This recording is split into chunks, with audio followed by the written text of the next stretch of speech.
Hello everyone, welcome back to our channel and welcome to episode 6 of the podcast. Today, once again, I have my dad. What's good, Dad? Hassan, how are you? I'm good, how are you? I'm doing well, thank you. It's nice to be making the episodes once again, right? Absolutely, it's good to be back and to talk to our audience as always. As always. So today, following on from our previous episode where we talked about the 5 F's, which were family, fitness, friends, faith, and finance. Those 5 things help you live a balanced life. And if you want more information about that, that's in our previous episode. And today, we'll be focusing on one of the F's, which is fitness. That's right? Fitness, yes. So we're going to talk about what fitness is and how important it actually is. Sorry, Dad, what do you think fitness is and how important is it actually? So first thing first, the 5 F's, we did not list in any order. Yeah. And the order or the priority can be different for different people at different stage of life. So you don't have to look at them in any particular order. The reason we picked up fitness today because personally I think that's one of the most important F. Because if you are fit, if you are healthy, if you are having no disease, no pain, no health issues, you can enjoy the life. Okay. You can feel happy. Yeah. But sometimes you're having a headache. It doesn't matter how good the environment is. Or you could be in a movie, best of the best movie, but if you're having a headache, you think you'll enjoy it? I don't think so. No. So the fitness is important because fitness gives you the opportunity to live the life to the fullest, to enjoy the environment and everything else that this beautiful world offers. Okay. It's kind of like you can have a family, you can have finance, you can have friends and even faith. But if your fitness isn't good, it kind of hinders your performance in all of these things. That's so true. So I feel like in terms of that, you should make sure that your fitness is good. And how do you do that? Or how would you do that? First of all, what is fitness? What is fitness? How do we define fitness? Is it just your physical body? Is it your mental fitness? Or is it something bit more holistic? How do you see fitness? Well, when I think of fitness, the first thing that comes up is just physical fitness. I think about the shape of my body. I think about if I'm healthy as well. For example, if I fall sick very easily, does that mean I'm not that fit, I have a bad immune system. I think of fitness as a physical thing as opposed to more of a, like you said, mental thing. Correct. Personally. I agree.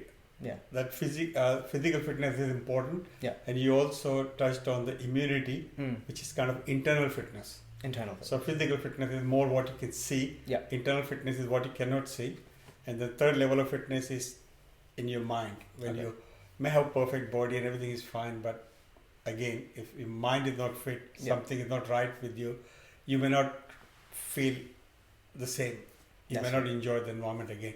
But I think the mental fitness we can possibly cover in another episode when we talk about faith. Sure. Today we could just focus on physical fitness and kind of internal fitness, the immune system of being healthy from inside. That means all the organs of the body working fine. Yeah. And you're having all the healthy, whatever healthy parameters are, you are able to live up to them.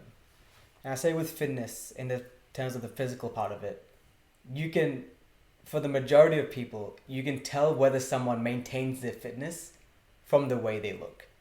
For example, if you were to encounter an obese person, there is 100% the possibility that there are some underlying medical issues which they cannot control, which lead them to looking that way. And that's very fair. However, I believe that a good amount of those people have chosen to end up that way. And they've done that by neglecting their fitness. And you don't hear about it as much, but they have a lot of underlying mental issues, but also issues with the way they can control their body. And because of that, they don't take fitness into account that much, and they struggle to do so. So you're saying that's almost like they think they are not in control of their body, Yeah. and you are relying on some magic way to keep the fit. Kind of. Kind of. Yeah. So really that brings us to the question of, number one, do you understand what fitness is? Number two, do you think you're in control of fitness? And number three, how do you get there? Mm. And that's important because once you take the responsibility of something, Yes. you will be much more aware. Mm. You'll be aware of what you're doing, how you're eating, how you're walking, or you just be aware of everything that can lead to being fit or not being fit. Yeah. And I feel like mental fitness, and mental fitness also is associated with discipline. I feel that correlation. So that if you don't have mental fitness or you're not mentally disciplined, that as a result leads to you being physically unfit. Because if you can't control your urges and your natural human desires, because we desire fatty, tasty, sugary foods, that's what our body loves. True. But we know that in our mind, that this is an overconsumption of this is just not good for us mentally and physically. So not having a strong mental fitness has a direct correlation to not being physically fit. And I think that's something, if you don't know how to fix either of them, or primarily a mental fitness, then you'll just struggle to actually or be physically fit in this life, I believe. True. I agree with that. And I also agree that it's better that we take some steps before something becomes a problem. Okay. So prevention is better than cure. Yeah. And it's important that if you start getting symptoms of not being fit, whether it's being obese or slightly obese, or your blood pressure is not in the range, or your blood sugar level is not in the range, or any other function of the body that may not be working exactly as you expect a fit person's body to work, Yes. then number one, you can ignore it. Yeah. Number two, you start taking some medicine. Or number three, you find a root cause and try to address the root cause, because many of these fitness issues are lifestyle issues. That's true. As you said, if you have the urge of eating salty, fatty foods, well, that's a lifestyle choice. Yes.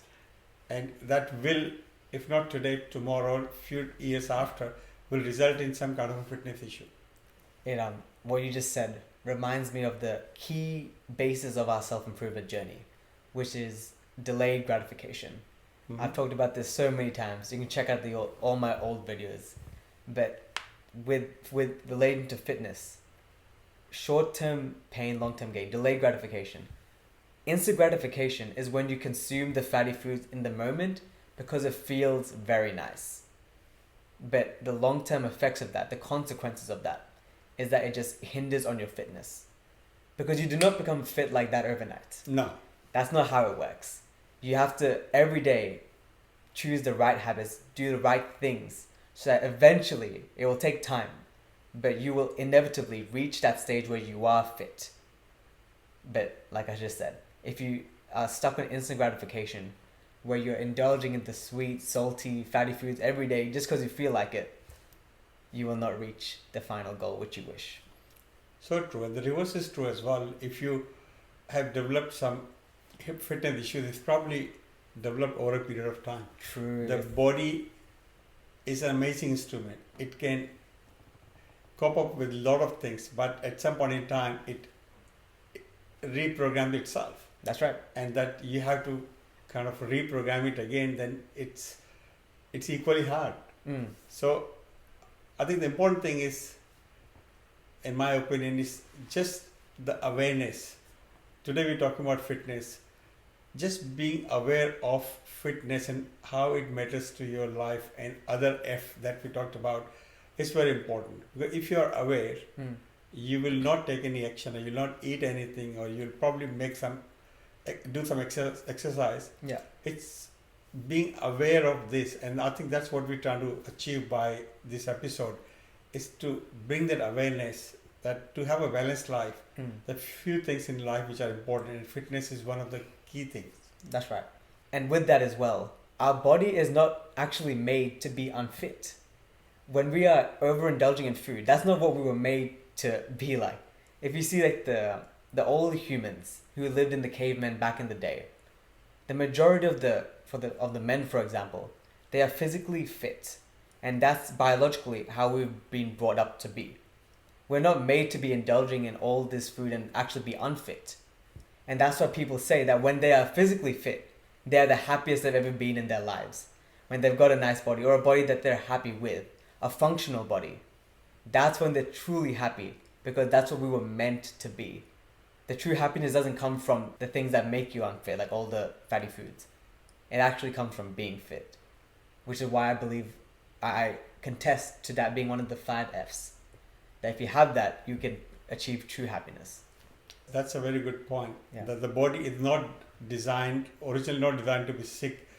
It was designed to be fit all the time. And if you look around, you find that most of the animals out there are fit. You don't see animals getting unfit generally if they're following their natural life. They're not following their natural way of living, and they're in a controlled environment or induced environment, then they're more likely to get diseases. Yeah. So we need to understand our body is also designed to be fit. Yeah. And it's designed to eat certain things, it's designed to work, it's designed to rest.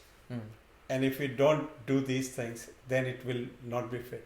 That's right. And it's not that if you don't do these things, one day it will not be fit. It's just constantly pushing the body and not meeting the basic requirements that one day turns into a disease. That's right. It's like everything that is good in this world does not come easy. And the best of feelings often take hard work to achieve.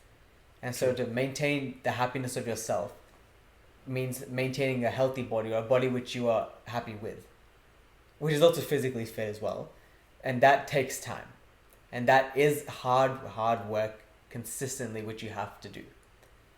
But like you said, if you continue this, it will achieve what the body is made to be like. It's not made to be sick or anything. It's made to be healthy and functional and capable. And when you achieve that state from that hard work, then you've... Is there a way to make that hard work a bit more interesting? Well, the difficulty with that is you don't know what it's like to be fit until you are fit. Right. Someone can explain to you, when you are fit, you will love yourself, you will feel happy waking up every day. They can tell you all these beautiful things that come from being fit, but you will never understand it unless you become fit. So I think one of the major challenges is that you can never explain to someone the subjective feeling that you feel being fit. It can only be felt once you've done it. So to answer your question, I think it's like a curiosity thing. It's like, imagine, you have to think to yourself how happy you will be based on what everyone is saying. That you will be happy based on what everyone is saying.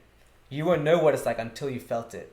And that curiosity can make you work out, can make you eat healthier. Because you know that because everyone said you'll be happy, you are for sure going to be. If that makes sense. No, that's true. I think that end state is very hard to comprehend if you have never experienced it before. And if someone explains it to you, you may still not feel it the same way. So you have to trust that that is how it will be. But I think sometimes it can be a long way before you reach there, and that's why it may sound like hard work. Yeah. If you break it into small chunks, if you set some small goals, and start to achieve them and see the little difference and celebrate it, enjoy it, then that will give you the motivation and also a taste of what you can expect when you're absolutely fit. That's right. The way I think about it is, pretend there's an apple, right? And that apple is like your idea of being very fit. When you start working out, you take a little bite out of that apple and you see, oh my God, this is delicious. This is amazing. And once you enjoy that taste, you want to devour the whole apple, right? But you can only do it bit by bit by bit. But once you've had a little taste of the benefits of being fit, you want to grab the whole thing. You want to eat the whole thing. But when you haven't tried, you can only imagine how nice it would be to be fit. The apple looks so beautiful. But it's only once you've taken a bite, once you've worked hard for a little bit and felt the positive consequences that come from it, then you want it more. That it's makes a kind of self-feeding cycle. bingo. That's what a good way to put it. Yeah, that's, and I think once you make a conscious decision, before make a decision, I think you just have to be aware. So maybe look at your lifestyle as you have it currently. What are you eating? Are you exercising enough? Are you doing anything for your internal body, for building your immunity? Just simple basic things. If you just look at them, Yeah. and maybe make a note of what it is and share it with someone you love or someone who is your friend, and then just make minor changes. A very simple thing, whether it's in eating, doing a little bit of exercise, or doing some breathing exercises or yoga, whatever it is, Yeah. you just do a little bit of this, and surely you will start seeing the result. It's like a good thing I heard was even if you do 0.1% of some exercise per day for a whole year, you've improved 36.5% times, right? And if you hadn't done that, you'd be in the exact same position that you were in the start of the year. That's very true. Yeah. Small incremental change, and before you realize, 1 year is gone and you changed 30%, and then it becomes a habit, and then you'll start enjoying it, and it's becomes a journey. Becomes a journey, and it's something that I think, or we both think, that you should do in your self-improvement journey to improve and enjoy life even more. Have a healthy, happy, and fit life. Yeah, that's right. Well, I think that's a good way to end it.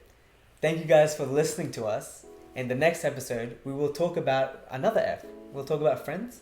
We talk about friends. So then in the next episode, we will discuss the power of friendship, what friendship is, and why it is important in your self-improvement journey. Thanks again for listening, and we'll see you next time. Thank you.